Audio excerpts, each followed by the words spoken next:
嗨，各位，今日咧，我哋嚟講講大腦嘅軟件更新喎。大家有冇諗過，原來我哋嘅腦咧可以 upgrade 嘅喎，可以調校嘅喎。咁而古典音樂咧係一個非常之好嘅工具。嗱，左手邊開始，想像一下，我哋個腦可能靜息嘅狀態，即係冇咩諗，或者即係冇胡思亂想之前嗱，但係都係冇咩喐嘅。但係咧，當個小提琴一拉咧，咁咧，你知唔知啊？成個腦咧嗰個磁場咧就會改變噶啦。咁如果聽嗰啲音樂，好似巴哈、莫扎特或者所有佢哋都係咧係好複雜嘅時候咧，整個腦啊一下子啊，大家想像咧就好似放煙花咁噶啦，bling bling bling bling去晒嘅。所以點解佢話玩音樂嗰啲人咧兩邊腦咧都係勁啲咯？係咪？即係一下子嘅啫，一下子就得噶啦。我以前有個朋友咧，佢係即係一個好大公司嘅高管嚟嘅。佢話佢公司咧，即係佢成日要諗嘢噶嘛，佢就係播音樂。佢話佢有兩首咧，佢好中意，一首係應該係莫扎特嘅，另外一個 CD 咧係我哋當時係喺香港推廣嘅一套，即係提升腦嘅各種嘅能量啊，性嘅音樂咧。咁佢買一隻，佢話：嘿，我就係聽阿博士聽你嗰隻嘅啫，同埋乜嘢潮狀態音樂係真係好犀利嘅。OK，咁而且咧就係話，因為啲嗱一來咧嚇，佢係好複雜嘅，唔係好似聽我哋時下啲流行歌，只係幾種樂器啦。哇！你睇下一個管弦樂團，低音度嗰啲double bass，轟轟聲嘅係咪？高到咧嗰啲 piccolo，嗰個刺激個耳朵嘅範圍咧係真係大好多嘅。咁啊，繼而建立我哋嘅腦嘅網絡咧，都係複雜好多嘅。所以我經常鼓勵啲人去聽嘅。就揾一啲你中意嘅咯，係咪？咁而且咧，因為咧古典音樂咧，佢冇歌詞噶嘛，咁係好睇你點樣去感受嘅，就唔同我哋嗰啲時下嗰啲流行歌咧，歌詞有晒噶嘛，嗰隻歌係失戀啦，定係開心啊，定係諗屋企啊，即係好清晰嘅嗰首歌，係咪？但係古典音樂咧係你個人嘅演繹，當然嗰個作曲家佢寫嘅時候有佢自己嗰個表達啦，但係最終咧都係你嗰個自己個人嗰個感受。咁由於係咁樣嘅時候咧，就我哋可以想像啊，我哋兩邊腦咧中間嗰紮神經線就好似一條橋咁啦。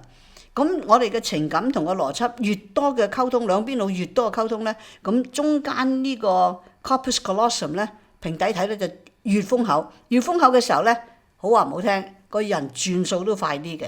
OK， 咁喺度咧又要提一提咧，就係話而家坊間都成日講啦，neuroplasticity 就係神經可塑性。其實我哋個腦真係唔係死咕咕嘅，所以我哋唔好話係咁噶啦，我係咁，你係咁咧，因為你冇去訓練。OK， 咁而音樂咧，你聽呢啲嘅古典音樂咧，你慢慢就留意到咧，佢有個 pattern 嘅。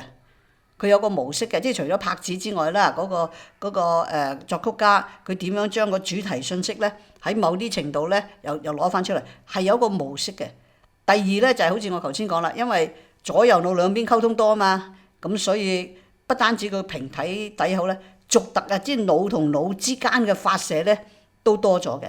咁就即係有幾方持續嘅預測啦。即係聽音樂咧，有時我哋諗下，下一步點咧嚇，好得意嘅。我唔知大家有冇啲感覺咧？每次我聽呢啲古典音樂咧，好似追劇集咁嘅，尤其是巴哈呢啲，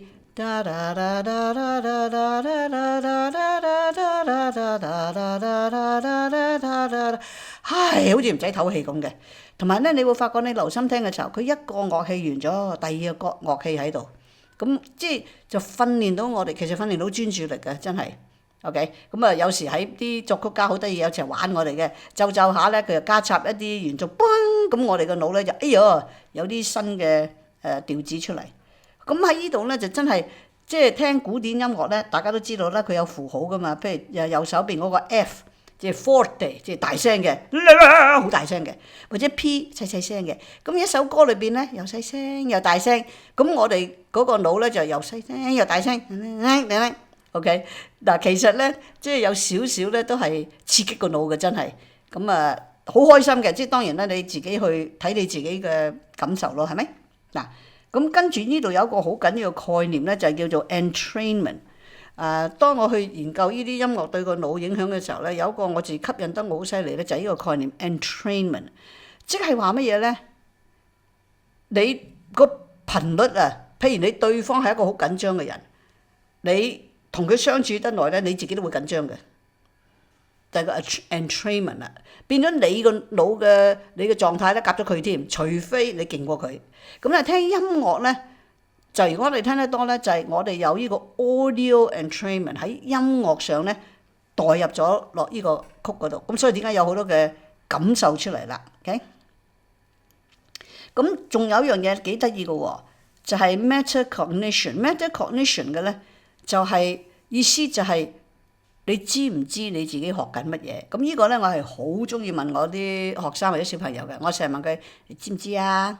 你頭先讀咩？點解啊？嗱，呢啲咧係學校冇機會嘅，因為我諗教師冇咁得閒咧，逐個問你哋咧，你學咗乜嘢？但係 metacognition 咧非常之緊要，因為佢會幫助我哋嘅自我認知。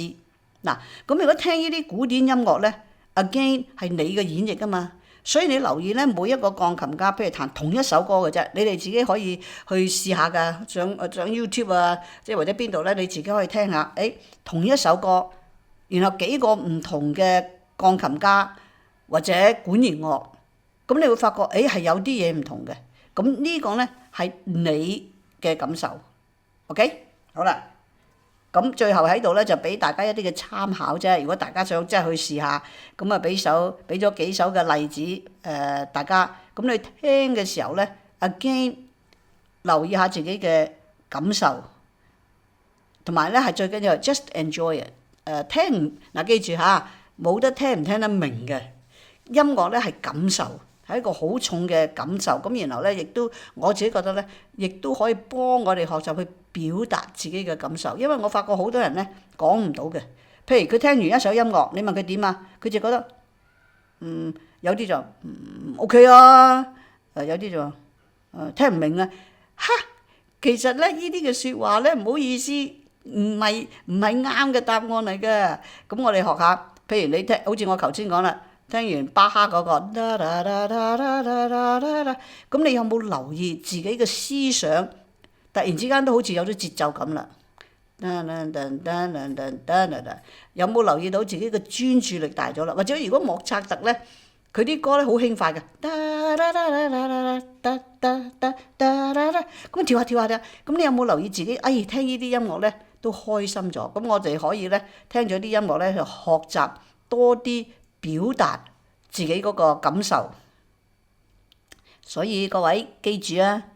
要更新你嘅大腦軟件嘅，而透過呢啲古典嘅音樂咧，真係幫我哋喺生理上邊啊係調教好咁。所以下次你覺得你自己好攰啊，或者想充電咧，不妨揾一啲嘅古典音樂。咁平時最好咧，你哋已經儲定一系列啦。咁其實真係唔使話等到有問題先聽嘅，就係每一日咧，好似沖一個涼咁。我哋日日都沖涼噶嘛。就攞音樂去幫你沖涼啦。OK，thank you，多謝收聽。